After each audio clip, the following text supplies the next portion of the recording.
Good evening. Your time now is 5:52. I'm Jeanette Reyes. And I'm Mona Kosar-Abdi, and this is Off the Record. Not for real. This is Off the Record.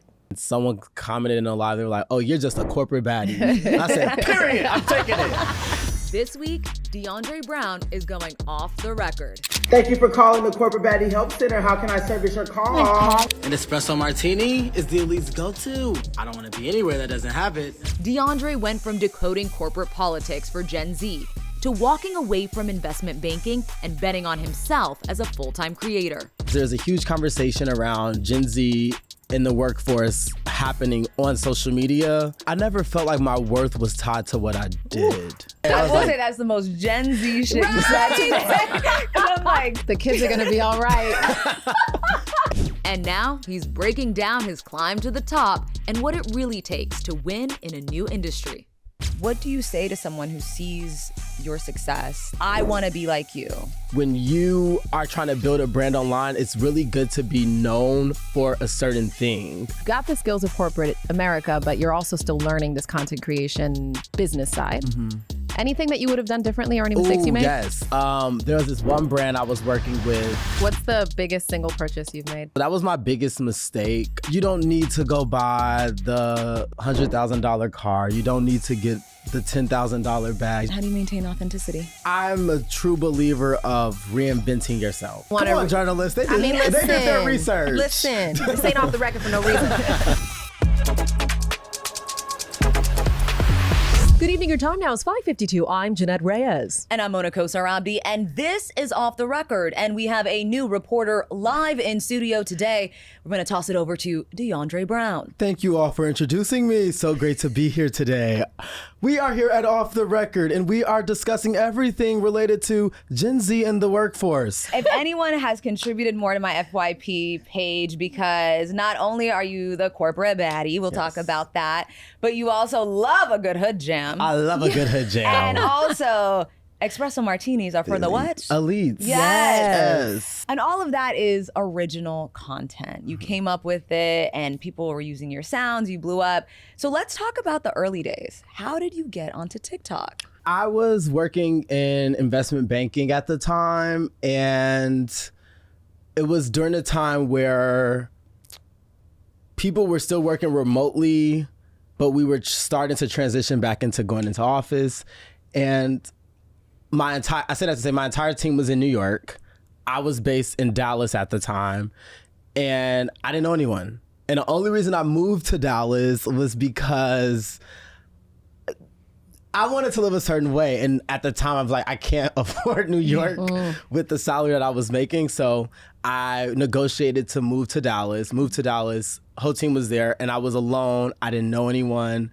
And I just went to TikTok to as a form of expression, but also I had been really good at navigating internships at like top investment banks and things like that. When I need you to name drop. Oh, like I did things with like Goldman Sachs and Citigroup. Really, those two were the top ones. But then before that, I was interning at the Supreme Court of New York City. So I kind of moved around within corporate spaces when I was in undergrad. Yeah. And I realized that a lot of people of color just weren't given a lot of the same opportunities that I was given. And when I went on TikTok initially, it was just to show people how they can gain access to corporate America and things that they should be doing and programs they should be a part of, such as like SEO. And there's another one I can't think of the name of. I was in SEO, seize every opportunity. And, things like that to get people into the space. And then I realized there's a huge conversation around Gen Z in the workforce happening on social media. And I decided to just take a stab at that. And that's kind of how I jumped into talking about Gen Z in the workforce and creating these comical skits around how to get access to that. What year was this, by the way? Oof, child, don't get me to lying. It feels so long ago now, right? But I think 2020, I graduated college 2021. So this was 2021/2022. Oh, wow. Yeah. Okay. That's later in terms of obviously like the boom, Right. the initial boom that people talk about in that 2020. But what I think is interesting about you is you wanted to talk also about how to navigate corporate. You talked about that. And what were you seeing at the time? Particularly, we're having a racial reckoning in the country. What were you seeing were some of the issues that young Black people had to deal with trying to navigate corporate? I never even thought about the issues that young Black people were dealing with in corporate. I was just thinking about the issues I was dealing with. But then when I was creating the content, it was an expression for myself. And I realized through my content that a lot of other people were also dealing with this. So that's kind of how I became more cognizant that, oh, this isn't just specific to me, but this is occurring amongst a lot of other young people in corporate America, and specifically Black people, and really specifically Black women within those spaces. You've mentioned in the past how you realized early on what content wasn't working and how you had to kind of shift the messaging and the way you relate it for it to really take off. Talk to me about that, because I think that's super intuitive and strategic of you to realize, okay, this is what they want. I'm gonna switch to that and still be authentic. Right. Like at first I would post videos and it would be like 3 steps to get your resume perfect. And it's more talking, and honestly, it was a little boring. You know, it's like you're coming online, you're telling me how to get 3 steps to a perfect resume, but what's your credibility? No one knows you up front. So the best way, and I tell people this all the time when you're first new to content, find ways to will people in. What are gonna get people wanting to see your content? What is gonna get people to stay engaged and wanna come back? And I knew specifically at the time on TikTok that people responded well to things that were comical. And those videos with the comments had a lot of laughs. I don't know how accurate this is, but I was told that if your video comments have a lot of like laughy emojis and things like that, it'll get pushed out more. Don't quote me on that. I don't know if that's really the case. So that's when I was like, okay, let me find a comical approach to talk about Gen Z in the workforce and what we're doing and what we're not doing. Exaggerated, of course, to get the point across. And that took off. Yes. And that was what people wanted. And I always follow this system. It's like, feed you, feed me. I'm always gonna put out content that my audience wants to see, that's feeding them. And I'm gonna put out content that I want to put out, and that's feeding me. What I realized throughout that was then your audience starts to love the feeding you content as well. And now they love everything. And that's how you create a bigger brand, and you don't become too niche down. Right. That, and it's sustainable. Right? Like if it's not costing you, whether it's mentally or otherwise, it's sustainable and you can scale because it's mutually beneficial. Absolutely. Like just thinking back to the earlier times, it was feeding them would be the corporate skits. That was feeding them. Feeding me was, don't let my class fool you. I love a good hood jam, or me doing videos with my dog Harper, or me doing an espresso martini as Elise goes. That was feeding me. And at the time, those videos weren't doing as well as the skits. But eventually, when people fall into the skits and they fall in love with you, they just want to learn more. Right. And that's how I was able to make those things kind of a moment as well. Because you reeled them in. I do want to talk about the corporate baddie title, right? How it came about, but also was it something that after a while you were tired of, that you're like, okay, I don't want to do just the corporate skits. I'm also, a well-rounded person. I have a thriving social life. There's more to me. Did you feel boxed in, or did you run with the title? To answer your first part of the question about how it came to be, I was on live and I was talking about corporate, and then someone commented in a live, they were like, oh, you're just a corporate baddie. And I said, period, I'm taking it. And I put it in my bio, and I never actually said, I never myself called myself the corporate baddie. I just had it in my bio. Okay. But then when I started getting recognized and stuff like that, everyone would be like, oh, that's the corporate baddie. I'm like, oh, okay. So I guess people are paying attention to, your entire page. Side note, for people watching, that's another good tip too. Like when you are trying to build a brand online, it's really good to be known for a certain thing, because when people see you, when I say certain thing, I mean have a like catchphrase or a slogan. People remember stuff like that. Like, let's think of Scott Louis, to us. You know, the elites go to, the elite, like the corporate baddie. Like, those are little sayings that people are going to remember you by, and it's going to keep people reeled in. And it'll have people saying it away from you, even when you're not in the room. It's like, we could go out right after this and go grab an espresso martini and say, to us, that has nothing to do. Right. Like, he's not even there, you know, but it's like, you're always on mine. That's a side note. Sorry. Back to your question. No, that's kind of what I was getting at, is just the power of branding, and you were doing it almost unintentionally. But then is there a time where you also feel like, okay, I get it. Yeah, I'm the corporate baddie, but I'm also trying to expand past just that. And I think that's where I feel I may be still challenged with a bit, because I love corporate baddie. I love giving advice and advocating for people in those spaces, because I do think that, you know, it's still needed, and we still do need to show up in those spaces. Like, people of color in general need to show up in all the spaces that they occupy to the best of their ability. And that's kind of what I'm advocating for that.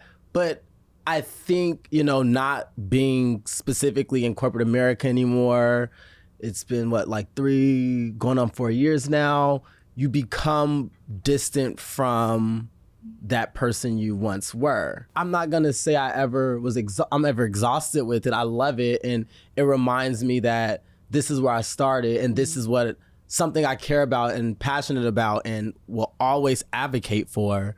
But we just transition, like we go into new things, and it becomes hard to, okay, how do I still use this, but also do other things that I want to do as well. Yeah. And then you get a lot of comments where people are like, you don't even work in corporate anymore. How are you the corporate baddie? Blah, blah, blah. So it's always something. Once a corporate baddie. Always a corporate baddie. That's what I'm saying. That trauma stays. It's a bonding experience. I'm wondering, what was your transition like from corporate America, heck, a traditional job, right, to being a content creator? How long did you have to build your social media presence in order to, okay, now I can do this full time? That's a good question. My case is a little different than others. It didn't take me too long. I say this all the time. When I first started my job in investment banking, I spoke with somebody on my team, and we were having a conversation, and they were like, yeah, I've been here for 10 years. And I remember thinking in my head, 10 years? Oh my goodness. Like, I just couldn't fathom the idea of staying specifically in that particular job for 10 years. Maybe, you know, moving around, going to other places. Did you do the Kevin Hart, like, damn, I'm sorry? I didn't do it, but it was definitely in my head, okay? I will say that's the most Gen Z shit you said today. I'm like, 10. You're just getting started. At this point. You know, but like, I think specifically Gen Z, and speaking for me, my idea of being in corporate was always moving around. It was never to start at this company and end at this company. It was to start here, you know, to get some experience, move here, to see what, you know, they're offering me. So when they said that, I was like, oh, girl, okay. So it was funny, because when I started creating the content, maybe like 10 months later is when I first started thinking like, oh, should I stay? Really? Should I go? Yeah, it was amazing. So it was pretty quick for me. But in the meantime, my mom was like really big on me about building out your resume? Not the resume, but also like making sure that I would be able to survive if I went out on this limb and it didn't work. So I was in an analyst program, and it was a 2-year rotational program, and she didn't want me to leave. But what had happened was I had a meeting with HR, and I knew the policies when it came to posting online at work. And I was staying within those policies. Like, I was good. There was really nothing anyone could say. They did question me once because I was starting to get interviews. And they were like, oh, okay, I just couldn't mention where I was working at. So then I did one interview, and I didn't say where I worked, but I guess they went on my LinkedIn and found it, and they incorporated it in the interview. So then HR was like, oh, here. So it became a thing where either I was to pull back from doing social media, or I get like I would have. They never said I would get fired, but you could feel the tension in the office, though. It was like, look, it started with like we love it. You're doing so good. Anytime they start with a compliment sandwich, something's it's off. a wrap. Something's off, and I'm like, oh brother, and. Yeah, so that was the time when I was like, I really had to sit and think, do I want to pull back and just focus on the corporate, or do I want to...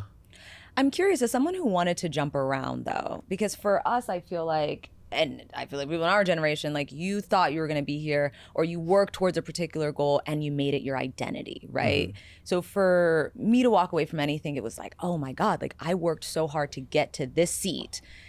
And who am I if I'm not in this seat? Yeah. Did you feel that way? Because you went through school. I'm sure your parents were proud of you as well. So like, did you feel that? It's crazy. I hear that a lot. I never felt like my worth was tied to what I did. Ooh. The kids are going to be all right. And I think that was why nothing I even really thought about. Do you find, this is fascinating to me actually. Okay. Because we had to so do you wake therapy. up in the morning and you fine. So, like, do you find that other Gen Zers are that way? Was it something that you carried already kind of within yourself? Like, do you attribute it more to this is my personality, or like this is just these my generation? The Kool-Aid. I think it's really like a case, like a person to person basis. Like some people, like I've met people, and even with what I do now, I know people who their whole life is, oh, I have this many followers, I do this, I do that. And they always lead with that. But then I also do know people who are like me, like I don't lead with that. I don't know if I can say it's a Gen Z thing specifically, but I do know a lot of Gen Z and people that are my age who don't allow what they do to define them. I wonder though, kind of on the flip side, going from a career, finance, the corporate world, you're obviously in spaces where you're not seeing a lot of people like you. Do you struggle now when people ask you, what do you do? That's such a good question. And do you say, I'm a content creator, but I was in finance. So that's honestly where I always feel so cringe. Like, let me give you an example. I was at an event for the opening of this gala with my partner, and people were asking like, oh yeah, what do you do? Those what do you do questions. Oh, yeah. Ugh, I hate that question. And I always say it, but then I can tell how uninterested they are from there. Especially if it's someone that's around my age, it's different. Yeah. But when it's people that are more older and have developed such a phenomenal life for themselves in a traditional way, when you say it, it's like, girl, get out of my face. Like, it's almost like that's how it feels. Yeah. So yes, but this sounds bad, but I'm also where it's like, I still don't feel the need to prove anything to you. Like, I live a great life. I'm so blessed. I get to do what I want. I get to create my own schedule. I have a phenomenal team of people that, help me to continue to thrive and grow. So it's like, I don't care what somebody who, I remember the lady, she said she worked at Vogue. And yeah, so it's like, I don't feel the need to impress really anyone. So, but also, I understand your mom's concerns, but clearly you were just fine. Yeah. But what did that look like, the financial security of it? Like, when was the first big check that you were like, I can make this happen? This is prior to me having like a manager, or really I didn't have a team at all. It was just me. And I always talk about this too, about balancing work life. And at the time I wasn't really doing that because I would work my job and I wasn't allowed to post while I was at work. What else? And then I would have brand deals that I had to do, and I would do those after work. And this was before I had help, so I was doing it all myself. I was negotiating the contracts. Because I knew, I think just having that corporate background, I just knew girl, I'm going to ask for more money. You know, that's just how it was for me. I was like, I'm going to ask for more.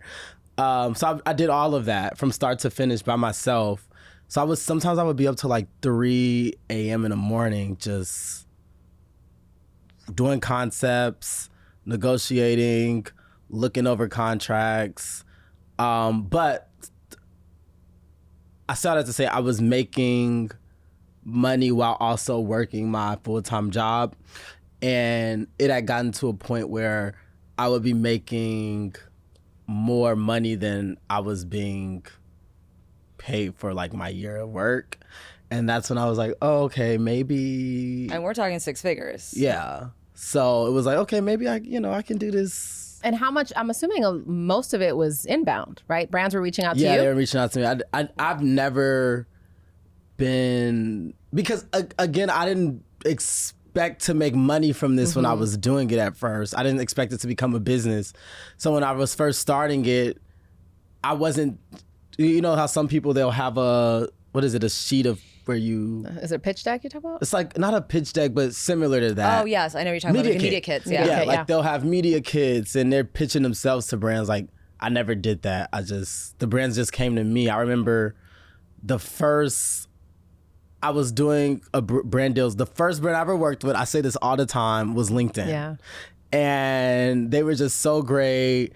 It wasn't a lot of money at first, but I mean, I remember it was like, I can say the number, it was like $6,000. And I was creating content for their page. So I would just have to make like 3 videos a month and they would just pay me $6,000 a month. I was like, well, what's wrong with extra? But that money, I would never spend it. I would just be stacking that up. And then CVS came around and that was like my biggest deal. And they were giving me a lot of money. Can you share? It was like $80,000. That's a lot of money. And how many followers do you have at this point? I think I had like 100,000. Okay. And this is you negotiate. A lot of it is you negotiating, right? Yeah, you're not taking the first offer. CVS came to me with like, was it like 25,000, but it was for like 7 videos. That was a lot of videos, and I was like, okay, this is. I'm an employee at this point. I'm like, you asked me to bag my stuff. Right, I need benefits health at this insurance point. and everything at this point. But no, we negotiated, and I think I ended up doing 5 videos over the course of 5 months. So it was that, and then I would get little smaller deals too. So it ended up totaling up to like 6 figures within a month. And that's when I was just like, okay, when that conversation happened, when my boss, I was like, well, with HR, I was like, okay, maybe I can just take the leap at this point. What was the biggest mistake you'd say you made as you were negotiating your own deals? You've got the skills of corporate America, but you're also still learning this content creation business side. Anything that you would have done differently or any mistakes you made? Yes. There was this one brand I was working with, and I created this video for them.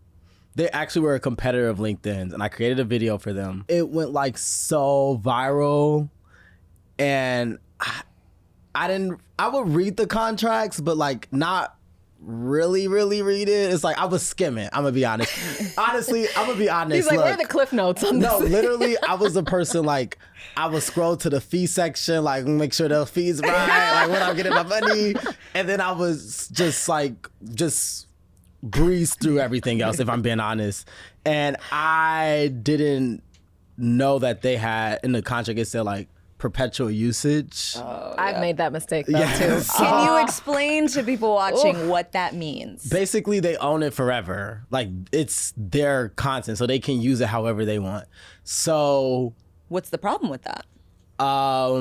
You're not paid for that. So like they're using this forever, they own it forever, but as you grow and all those things, you're not making any money that comes from that. So any money that they're making from using your content, none of that goes to you. And it had become like, I saw that ad so many times, it was ridiculous. Like my family would be like, oh, I see this ad of you on Facebook, and then it would be on Instagram, and then it was like everywhere. I'm like, oh, they are milking that video. And it had went so viral already, so I guess they thought like, oh, this is a good. What stinks about that is that the more you see it, the more you know they're pushing this because they're making bank. Money, right? So that was my thing, and it took like maybe a year and a half, almost 2 years before and I had an attorney at this point, and it took my attorney and all of that before it was finally like down. So that was my biggest mistake. I feel like I should have kind of waited before I did that.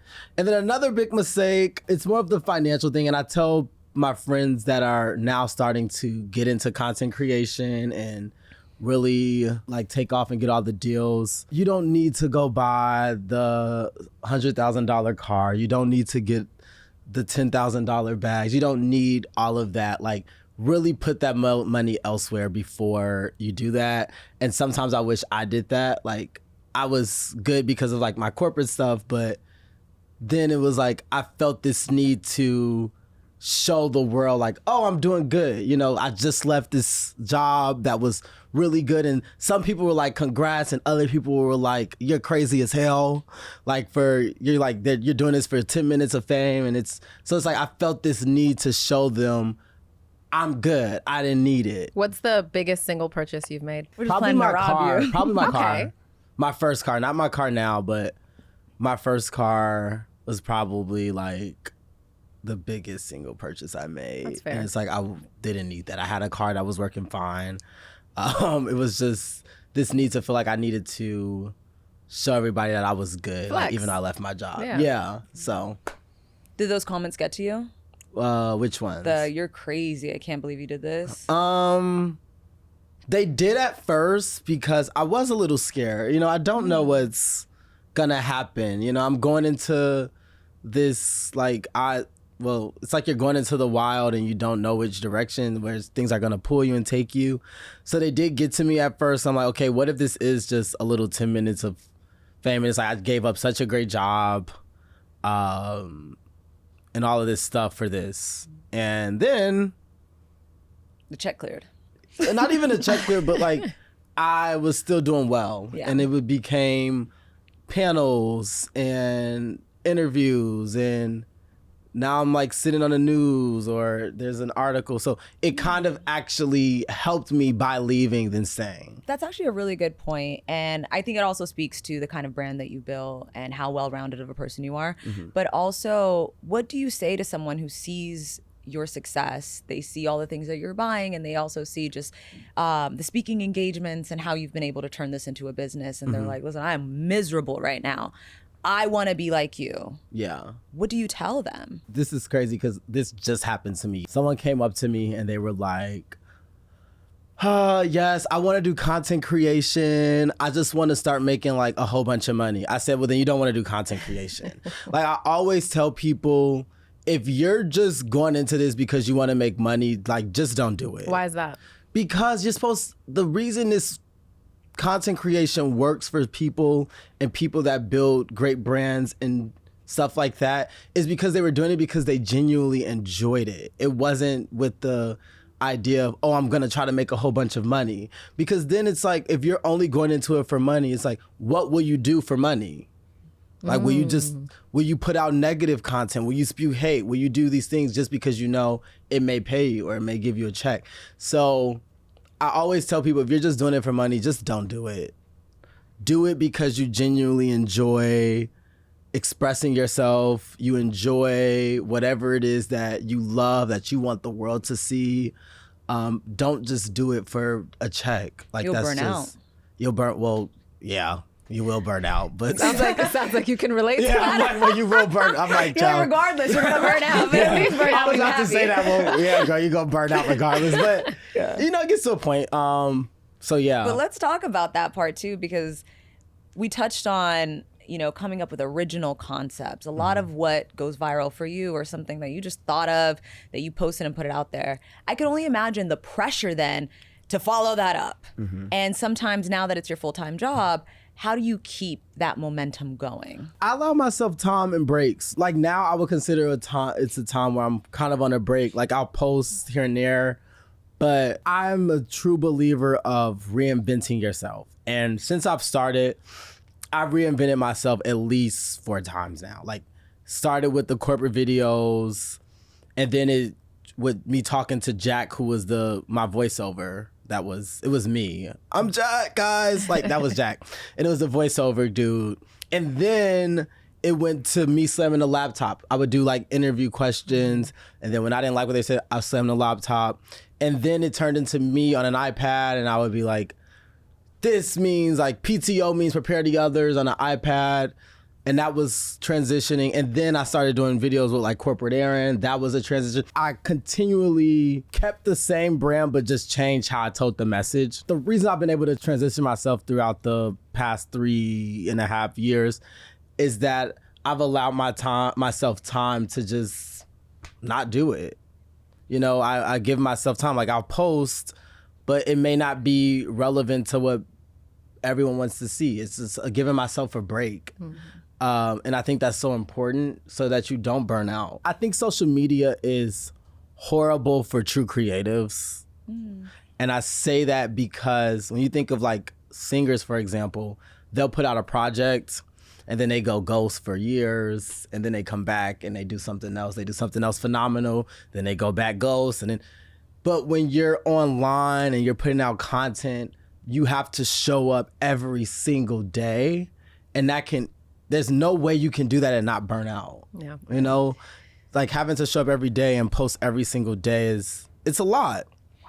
And I think it's not how creatives are supposed to function. Like, we're supposed to allow ourselves time to take breaks, to regroup and think of new creative ideas. And I think your most creative ideas come from spending time with yourself. Ain't that the truth? You know? I mean, how often do we just spend time with ourselves? Right. And it's like nowadays we don't. And I was just saying earlier to you all about how when you're posting online. You know, I want you to say this because this was off the record, but it was you saying that you can't watch other people's content. Yeah. Yes. Like, we're so overconsumed in what's happening online, and you go on your FYP and there's a new trend every week, and this person's doing this person's doing that. It can really cloud your judgment and your discernment in what it is that you actually want to do. Mm-hmm. And when I'm in a mood where it's like, I want to get back to posting and I want to get back to posting 3, 2, 4 times a day, it's important for me to not even look at my FYP. Only thing I'm looking at when I'm going online during those times is myself. That's it. I love that. I think that applies to a lot of areas in life where it's just like, spend some time with you, cut out the noise, and figure out what it is that you like and what speaks to you. Bingo. You've mentioned before that you kind of, it's almost like you want to use social media as a vehicle for other things that you're really passionate about. You've been into acting before years and years ago, right? Yeah. And you want to. Come on, journalists. They did their research. Listen, this ain't off the record for no reason. What does that look like for you? Like, what are your larger ambitions? I truly believe in constantly reinventing yourself. You know, like we said, first we did acting, then we did pre-law, then we did investment banking, then now we're doing influencing, and now I'm in school. A man of many talents. Okay. Yeah, I just really think we only get one life. Why not try it all and find, you'll fall in love with things, you may fall out of love with things, or maybe there's several things you want to do. And I think that's where I fit in the category. There's a lot of stuff I want to do. So now it's like my focus is journalism. Like, I went back to school. I'm getting a master's in journalism at NYU. I think the next part of my journey is doing more. I want to do traditional broadcast journalism for a few years, get my feet wet to have traditional experience. And then I want to do my own thing. I want to do like host interviews and catch interesting stories that I am finding within my community, within the social media landscape, within the corporate landscape, things that I've kind of become an expert at. Find stories that are interesting and unique and tell those stories through the utilization of journalism. So yeah, I think that, I don't know, and who knows, maybe next year I come back, I sit down, and I'm in school to be a brain surgeon. I love that though. Like, I love being agile and flexible and open to what speaks to you, and while still being strategic, because I think that that's a lot of the reason why you're here, right? Mm-hmm. Like, you've been open to opportunity. You're not stuck on the one thing. Yeah, and I think also that a lot of things you do, people don't even realize they kind of work together. Yeah.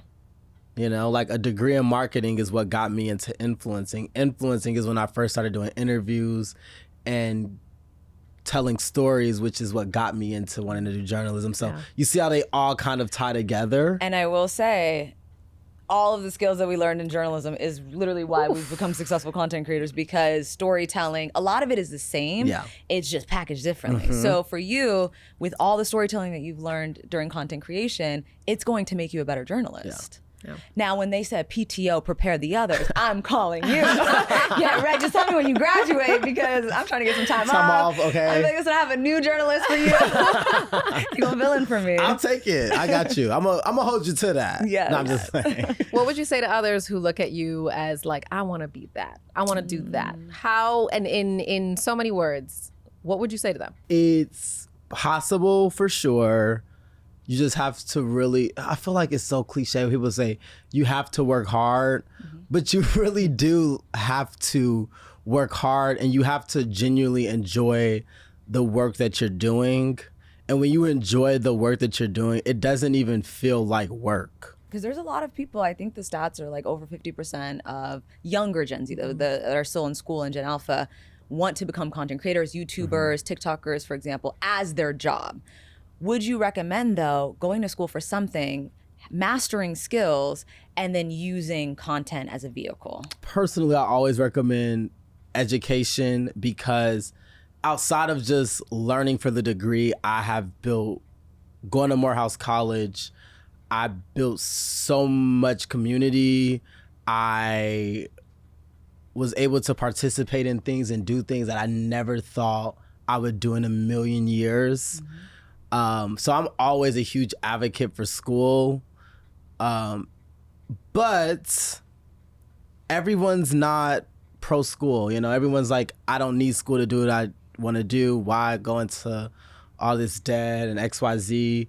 So I don't think, I think that school is a good tool to guide you throughout whatever it is you choose to do in life. But I do think that if social media is something that people are serious about and that's really what they want to hone in on, I mean, that's fine too. Yeah. Do it, you know? But also we have to be realistic when we're doing it too. You know, when you start social media, you don't know what's gonna happen for you. So it's important to, I think, I always have to say because with this response, like everybody's opinion on it is so, it varies significantly. I think, you know, maybe I'm aging myself. I'm getting old, okay? If you're old, we're ancient. We closer.